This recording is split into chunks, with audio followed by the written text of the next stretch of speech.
trembling and slipping, managed to yank it down. After a brief struggle, I was free of the thing. It floated off on the waves like a lazy sapphire blue cloud bobbing in the wind. Instantly, I felt 20 pounds lighter and proud of myself for having made such a wise decision. I took a deep breath and realized that I was moving my arms much faster than I needed to, so I forced myself to slow down. Soon my heart rate calmed and my breathing stabilized. This was much better. I was strong. I was an athlete. I could tread water like this for hours. Maybe. How long could a person tread water, technically? I had no idea. It wasn't a fact I'd ever thought I would need to know, hailing, as I did, from a landlocked state. But here I was, little Reed Brennan of Croton, Pennsylvania, treading for her life half-naked in the Caribbean Sea. How the hell had I gotten here? I picked the wrong guy, I answered aloud. Again. My voice sounded odd and unbearably lonely. I resolved not to talk anymore. But now that I'd started thinking of Upton, I couldn't stop. If only I had stuck to my original instinct and steered clear of him, none of this would be happening. But how could I have resisted a gorgeous, incredible, worldly British guy coming at me full force with all his talk of how different and amazing I was? I was only human. And yeah, maybe he had been with a lot of girls, but how was I supposed to know that one of them was going to turn out to be homicidal? Come on, Reed. Try learning from experience. I looked at the boat, and my entire body jolted with terror.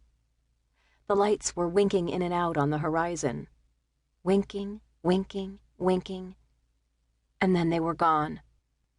I whirled around with a splash, searching the endless waterscape. There had to be another boat, a light, a buoy, anything. But all I could see for miles was the deep blue of the ocean, lit by the thousands of stars overhead. No land, no vessels, nothing. Nothing but water. I was alone and adrift in the middle of nowhere. No one was coming for me. I was going to drown out here, by myself, in the dark.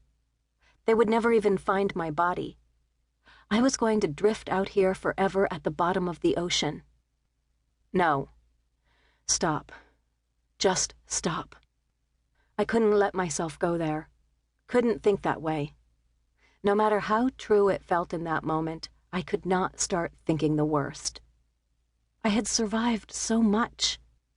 I could survive this. I just had to give my tired limbs a break.